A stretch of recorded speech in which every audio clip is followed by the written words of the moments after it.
Good morning, students. Myself Himanshu. Today we are going to start new chapter of microeconomics, chapter number 12. The name is forms of market. Market के type, forms का मतलब होता है type of market के बारे में जब हमने रेवेन्यू वाला चैप्टर पढ़ा था ऑफलाइन क्लासेस में, तो मैंने आपको बताया था कुछ इनिशियल लेवल पर टाइप ऑफ मार्केट किसको बोलते हैं और कितने टाइप के होते हैं। तो उसमें perfect competition market, monopoly market and monopolistic market के बारे में आपको इन्फॉर्मेशन दी थी। यहाँ पर भी हम उसी इन्फॉर्मेशन को डिस्कस करेंगे बट इन डिटेल। तो सबसे पहले हम टू डू लिस्ट देखें। इस चैप्टर में हम क्या क्या पढ़ेंगे। सबसे पहले तो हम मार्केट के कॉन्सेप्ट को समझेंगे कि मार्केट कहते किसको हैं, what is the meaning of market. After that types of market या फॉर्म्स ऑफ मार्केट में there are 4 types of market in your syllabus: perfect competition, monopoly, monopolistic competition and oligopoly. और इन चारों टाइप्स को categorise करने का क्या basis है, किस बेसिस पर, किस आधार पर हम ये 4 कैटेगरीज जो हैं वो डिवाइड करते हैं, मार्केट को 4 कैटेगरीज में डिवाइड करते हैं, उन बेसिस को हम डिस्कस करेंगे at the last of the chapter. First of all, concept of market या मीनिंग ऑफ मार्केट। तो जनरली अगर हम बात करें तो मार्केट का जो मीनिंग है, किसी भी लेमैन से अगर आप बात करें तो वो कहेगा कि हाँ भाई कोई ऐसी जगह जहाँ पर कि ख़रीदार और बेचने वाले जो हैं वो एक दूसरे से मिलते हैं और चीज़ों को, सामानों को ख़रीदा बेचा जाता है। एक जोग्राफिकल एरिया की वो बात करेगा। वो जोग्राफिकल एरिया जो है वो उसकी नज़र में मार्केट होगा। एक रोड जिसके दोनों तरफ शॉप्स हों या कोई कॉम्प्लेक्स, ओके, ऐसा कुछ होगा। But in the context of economics जो है वो इसका मीनिंग जो है थोड़ा स्पेसिफिक है मार्केट का। See, ordinary for an individual it would mean a shopping complex. Okay ना, एक सामान्य बंदे के लिए क्या है ये मार्केट का मतलब shopping complex. But for a student of economics this is not correct. In economics the concept of market has a special meaning. It does not refer to any geographical area. मतलब ये किसी particular geographical area को ही denote नहीं करता है। Geographical area को तो खैर करता ही है, but not only geographical area where goods are sold and purchase. Instead, इसके बजाय it refer to all such systems और अरेंजमेंट, वो सारे सिस्टम, वो सारे अरेंजमेंट, वो सारी व्यवस्थाएं that brings the buyers and sellers in contact with each other. वो सिस्टम जो बायर्स को और सेलर्स को एक दूसरे के साथ इंटरेक्ट करने के लिए कॉन्टैक्ट में लेकर आती हैं for the purpose of what, for the purpose of sale and purchase of goods. This system could simply be an electronic mail. Geographical area तो है ही, बट इसके अलावा इलेक्ट्रॉनिक मेल हो सकता है कि आप मेल पर ऑर्डर करें और सामान आपके पास आ जाए, आप डिजिटली उसको पेमेंट कर दें। टेलीफोनिक कम्युनिकेशन हो सकता है that brings the buyer and seller in contact with each other and settle the sale and purchase of goods.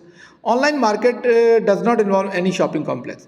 तो ये जो ऑनलाइन मार्केटिंग या शॉपिंग का जो बताया एक नया कॉन्सेप्ट, इसमें किसी शॉपिंग कॉम्प्लेक्स या जोग्राफिकल एरिया की रिक्वायरमेंट नहीं होती है। तो इस पैराग्राफ को जो हमने अभी स्टडी किया उसके बेसिस पर हम मार्केट की जो डेफिनेशन है वो क्या दे सकते हैं। The concept of market refer to all such systems और arrangement that brings the buyers and seller in contact with each other to settle the sale and purchase of goods.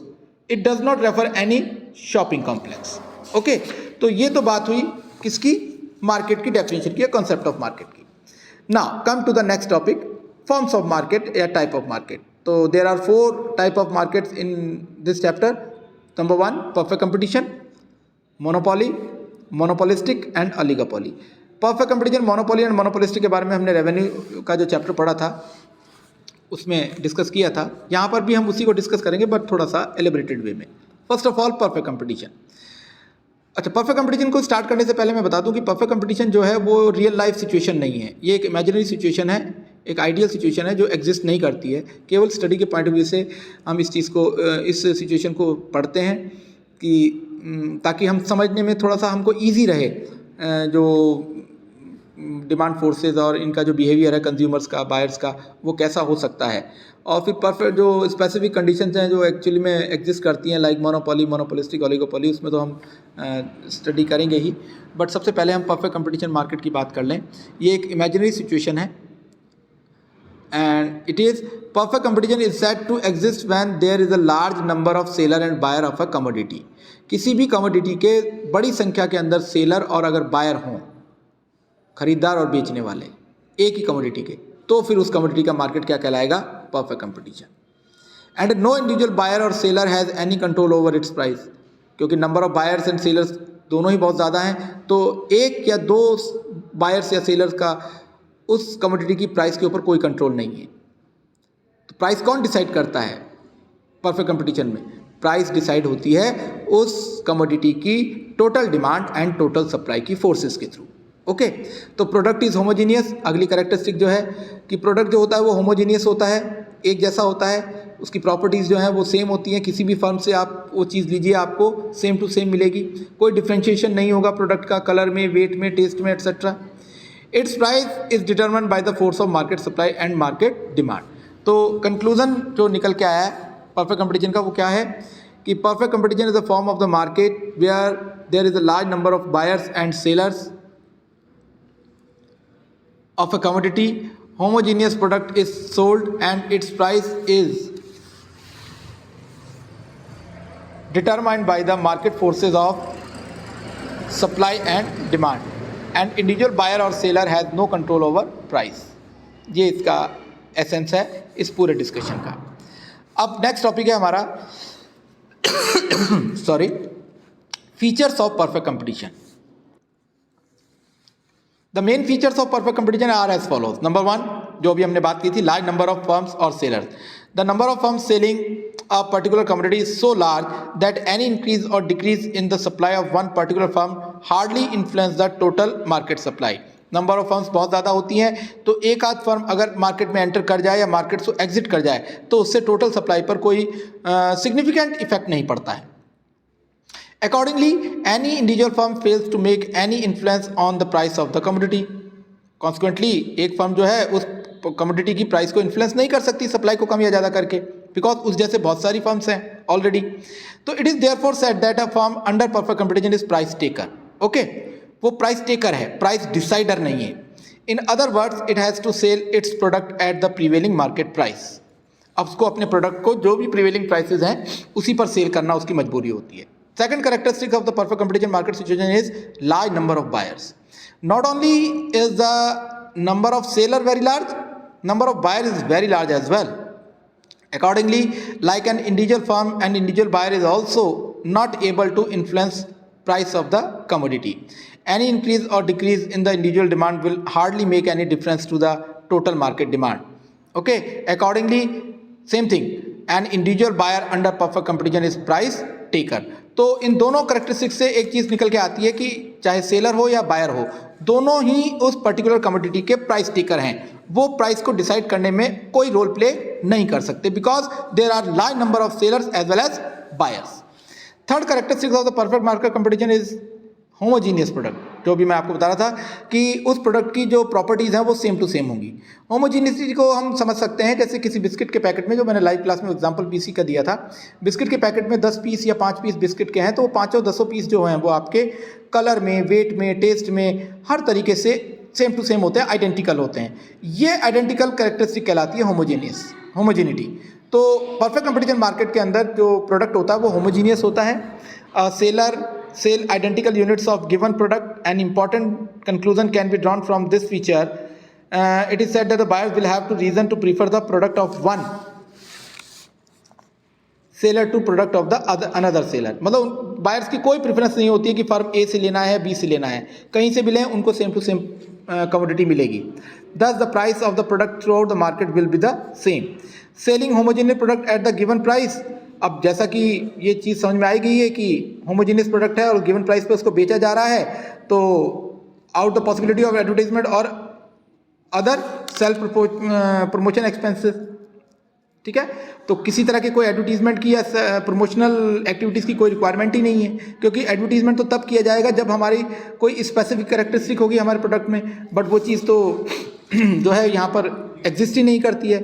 So that there are no selling cost, बेचने की कोई लागत नहीं है in perfectly competitive market. Next characteristic is perfect knowledge. Buyers and sellers are fully aware of the price prevailing in the market. Buyers and seller दोनों rational हैं और दोनों को मार्केट सिचुएशन का पूरा नॉलेज है कि पर्टिकुलर प्रोडक्ट की मार्केट प्राइस कितनी है। Buyers know it fully well at what price sellers are selling given product. As a consequence, only one price prevails in the market. Free entry and free exit of firm. Firms की entry और exit easily है, कोई licence policy, कोई permit policy वगैरह ऐसा कुछ भी नहीं होता है इस मार्केट सिचुएशन में। फर्म जब चाहे मार्केट में एंटर कर सकती है और जब चाहे बिजनेस छोड़ के फर्म वहाँ से अपना वाइंड अप कर सकती है। A firm can enter and leave industry freely, there is no legal restriction on the entry और exit. Independent decision making and freedom from checks. There is no agreement between the seller regarding production and quantity and price. Sellers के साथ कोई contract नहीं होता है कि कितना production करेंगे और उसकी क्या प्राइस रखेंगे। Nor is there any restriction regarding the sale and purchase of any commodity, और नहीं उसकी सेल या परचेज पर कोई लीगल कॉन्ट्रैक्ट किया जाता है। ओके, तो ये नेक्स्ट इसकी हो गई। और नेक्स्ट इसके बाद है परफेक्ट मोबिलिटी। जो फैक्टर प्रोडक्शन है वो उनकी मोबिलिटी का मतलब मूवेबिलिटी, चलाए मानता, एक जगह से दूसरी जगह जाना, एक इंडस्ट्री से दूसरी इंडस्ट्री में मूव करना, वो परफेक्ट है। तो factor production are perfectly mobile under perfect competition. Factor will move to that industry which pays the higher remuneration. तो अगर परफेक्ट मोबिलिटी है तो फैक्टर्स उस इंडस्ट्री के अंदर मूव कर जाते हैं जहाँ पर कि उनको रिवार्ड, रिम्यूनरेशन, जो रिवार्ड्स होते हैं, रेंट है, वेज है, इंटरेस्ट है, प्रॉफिट है, ये ज़्यादा मिलता है। And the last characteristic of the perfect competition market situation is no extra transport cost.